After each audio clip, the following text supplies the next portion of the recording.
Olá pessoal, estamos aqui para mais uma vez fazer as questões do Enem da parte de História. Meu nome é Luiz Orlando e vamos começar aqui com essa questão número 2, ligada ainda ao período colonial. Essa questão diz respeito à vinda da família real para o Brasil, né? Então é um trecho aqui em que o príncipe regente, que era o Dom João, né? Porque na verdade o trono português, o trono da família Bragança, né? Estava ainda sob os cuidados, sob a ordem da mãe do Dom João, que era a Maria I. Só que ela depois teve problema mental e aí foi afastada do cargo. E aí quem assumiu foi o seu filho herdeiro, né, do trono, que era o Dom João. Então Dom João, quando veio para o Brasil, trazendo toda a corte portuguesa para cá, fugindo da invasão francesa de Napoleão, ele já estava realmente capacitado, né? Ele que cuidava mesmo da administração, ele era a figura maior da administração portuguesa, não só lá em Portugal, como também nos domínios coloniais portugueses, como aqui no Brasil. E aí eles vieram para cá e a primeira coisa que Dom João tem que fazer para manter toda aquela corte, porque hoje em dia tem uma discussão entre alguns historiadores. Já teve historiador que falou que quando a corte portuguesa veio para o Brasil, em 1808, foi cerca de 10 mil pessoas, né, ligadas à nobreza, principalmente lá de Portugal. Outros falam que não foi tudo isso, foi menos, mas tem gente que fala até em 15 mil pessoas. E teve agora, mais recentemente, uma historiadora aqui do Rio de Janeiro que já afirma que não foram nem 15 mil e nem 10 e também nem 8 mil, e sim 5 mil pessoas. Mas isso aí é uma polêmica que não tem tanto fundamento assim, né? O que nos interessa aqui, para entender bem essa parte da história do Brasil, é que a família real, fugindo de Portugal, encontrou aqui no Brasil seu berço, né, para descansar. E com isso, uma série de medidas foram tomadas. Uma delas, o próprio príncipe regente, né, que estava no lugar da mãe dele, né, ele então manda de pronto esse alvará. O alvará é uma petição, é uma ordem, né, que está sendo estabelecida.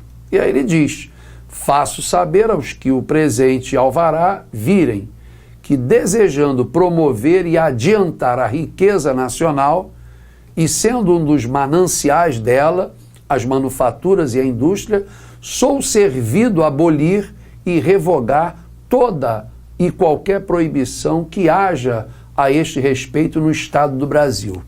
Em outras palavras, ele estava simplesmente estabelecendo no dia 1º de abril, olha aí o dia da mentira, e acabou que teve até esse caráter mesmo, porque ele aqui estava simplesmente liberando a produção de manufaturas e bens industriais aqui no território brasileiro, coisa que até então era proibida, né? Agora, por que, apesar dele liberar a produção industrial, de manufaturas, etc., a coisa não funcionou? A indústria no Brasil não decolou. Bom, primeiro, devemos lembrar que a maior parte da mão de obra era escravizada. Escravizado não recebe salário, não tem hábito de consumo, não tem como consumir. Então a maior parte da população brasileira sendo escravizada, você não vai ter, no meio dessa grande parcela da população, poder de consumo. Então já começa aí. Segundo, com a mesma questão da mão de obra escravizada, não há estímulo para se melhorar o desempenho da produção, aumentar tecnologia. Então você também, com a existência do trabalho escravizado, você não tem avanços tecnológicos. Esse também é um outro problema para justificar o porquê dessa medida não ter permitido um crescimento da indústria no Brasil. E terceiro também é que, nessa mesma época, a Inglaterra ela passou a ter muito mais facilidades para vender aqui no Brasil. Porque em 1810, quer dizer, quase 2 anos depois, a Inglaterra consegue arrancar do governo de Dom João aqui no Brasil uma série de tratados vantajosos para a sua economia e para o inglês, caso vivesse aqui.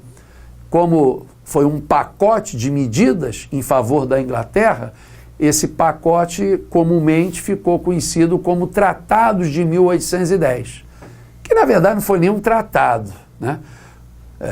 Tratado é quando os 2 ou mais lados têm que ceder alguma coisa, cada um cede um pouco, né? E na verdade foi uma total imposição da Inglaterra.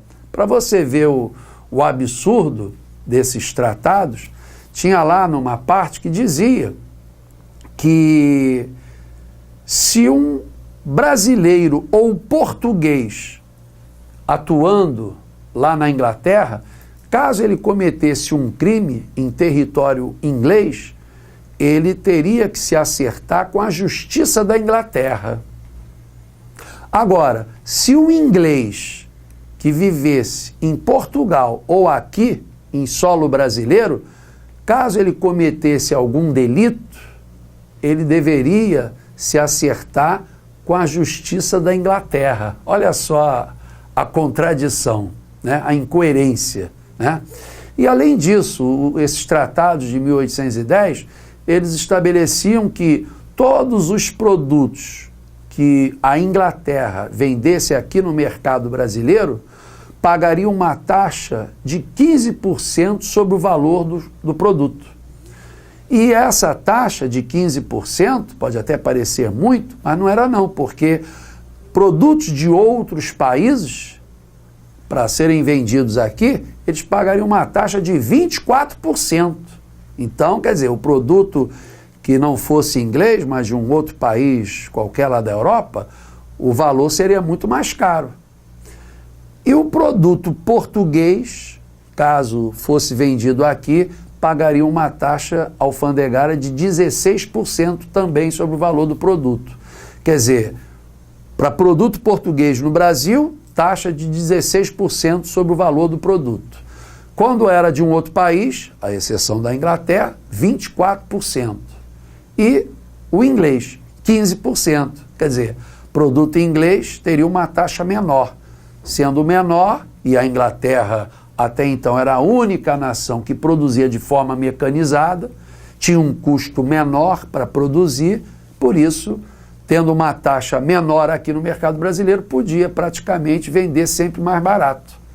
E aí não deu outra, os produtos ingleses ficavam encharcados nos portos, né, nos principais portos do Brasil, em Salvador, em Recife e principalmente aqui no Rio de Janeiro, entendeu? Então, quer dizer, não adiantou adotar uma medida liberando a produção industrial aqui no Brasil, se primeiro tinha a dificuldade da mão de obra, que era mão de obra escravizada, e também essa concorrência depois de 1810, por parte da Inglaterra. Então não adiantou nada, por isso que ela até acaba ficando bem compatível, como eu falei antes, com o 1º de abril, o dia da mentira, entendeu? Bom, continuando. Aí diz assim, o projeto industrializante de Dom João, conforme expresso no alvará, não se concretizou. Que características desse período explicam esse fato? Quer dizer, qual foi a dificuldade para que esse projeto não se concretizasse? Aí diz assim, letra A ocupação de Portugal pelas tropas francesas e o fechamento das manufaturas portuguesas. Bom, isso aí não está relacionado porque, embora Portugal ficou com uma economia muito prejudicada, porque a família real e toda a corte vieram para o Brasil. Porém, aqueles que permaneceram lá por Portugal tiveram realmente dificuldade nas atividades econômicas. O comércio mesmo, que era muito amplo de Portugal com o Brasil, também diminuiu muito. Não foi à toa que a burguesia lá em Portugal ficou bastante prejudicada. Mas isso não está relacionado com o projeto industrializante de Dom João, que foi aqui no Brasil. Os tratados de 1810, nessa parte aí do comércio, era exclusivamente com o Brasil. Portugal, nessa questão, estava fora. Então, por isso que fechamento das manufaturas não foram em função desse projeto industrializante de Dom João, que foi para o Brasil, né? E não com relação a Portugal. Portugal, a dificuldade e o próprio fechamento das manufaturas é em função da guerra, que a França invade Portugal e estraga realmente uma série de coisas lá em Portugal.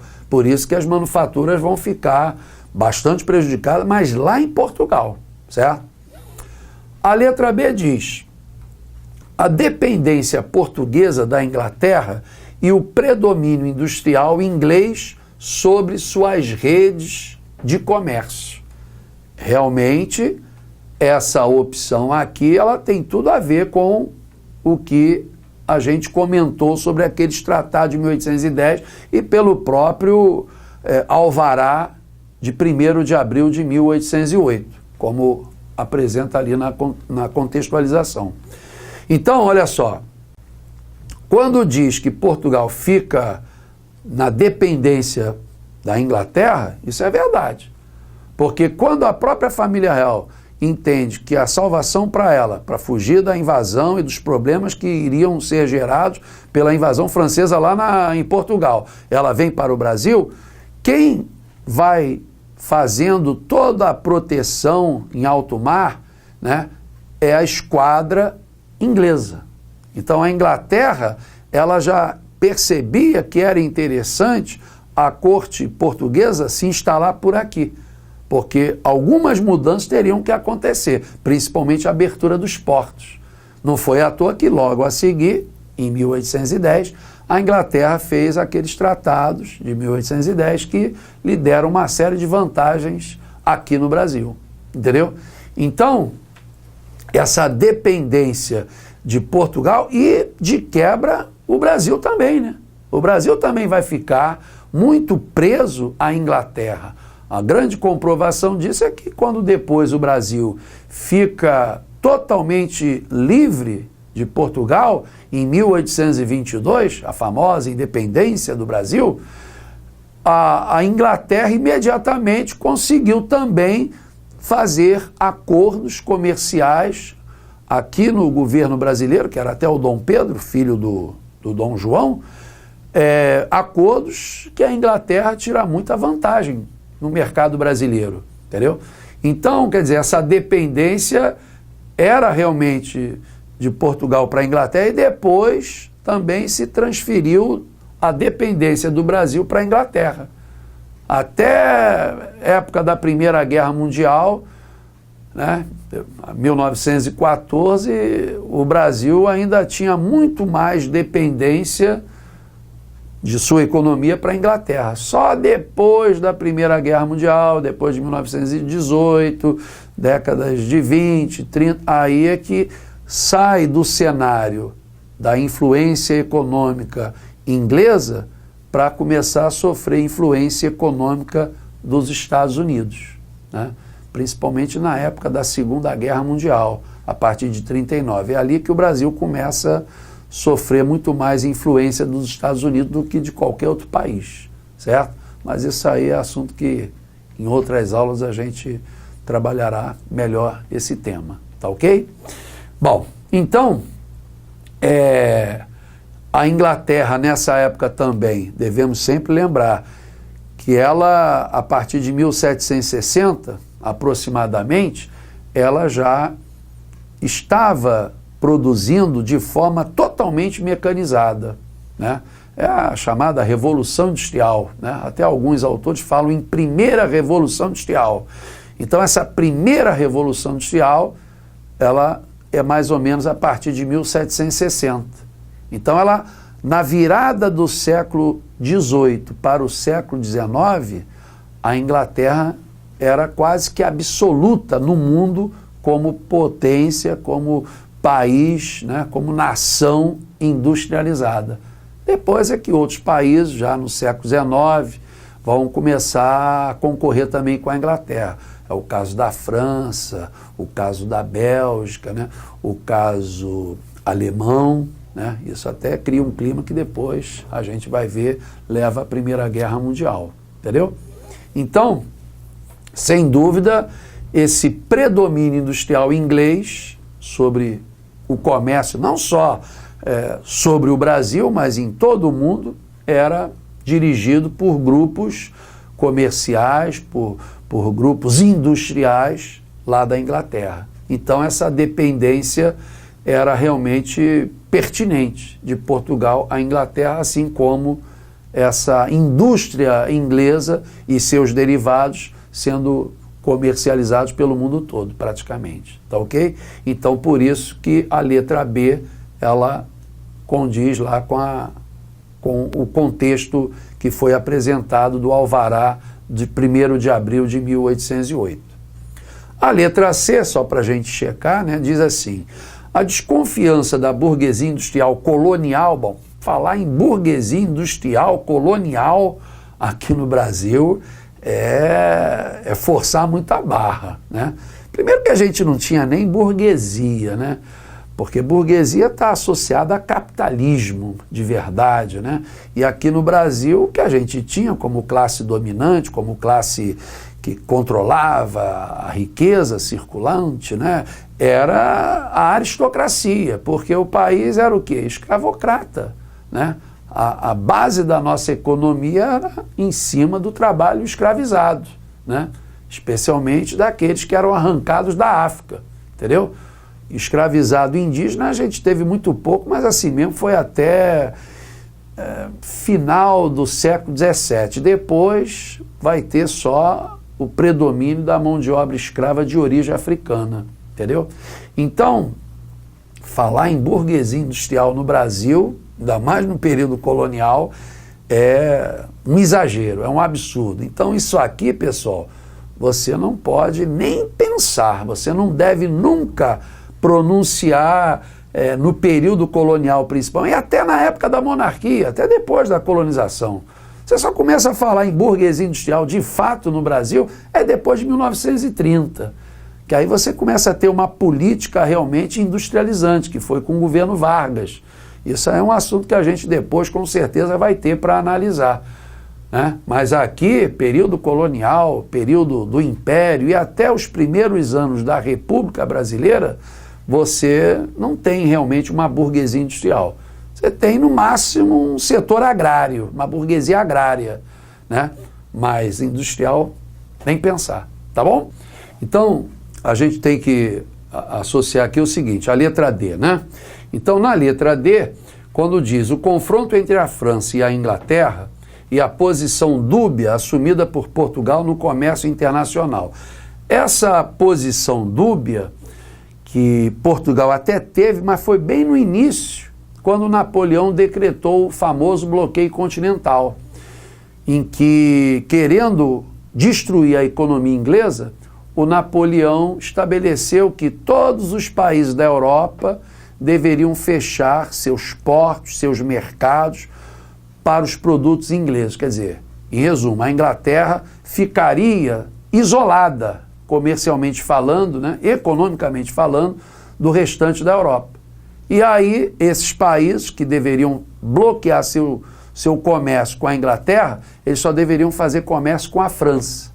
Então, quer dizer, Napoleão queria, na marra, né, tomar o mercado para a burguesia dele, a burguesia francesa, em detrimento da burguesia inglesa, certo? Mas aí Dom João, como é que Dom João entra nesse cenário aí, nesse contexto? A princípio, havia gente da corte portuguesa, gente que assessorava Dom João, alguns até achavam que ele tinha que ficar ao lado da França, justamente com medo de uma invasão e que criaria problemas realmente em Portugal. Mas outros, e foi essa a que prevaleceu, achava que não, que Dom João deveria ficar dentro daquilo que a Inglaterra já vinha exigindo. E foi isso que Dom João fez. Optou em ficar ao lado da Inglaterra. Então, com a vinda da família real, essa posição dúbia aqui já não existia mais. Portugal estava realmente subordinado aos interesses financeiros, comerciais da Inglaterra, entendeu? Então, essa opção aqui também não tem nada a ver com aquele contexto que já foi visto, tá bom? A letra E diz assim: o atraso industrial da colônia, Brasil, né?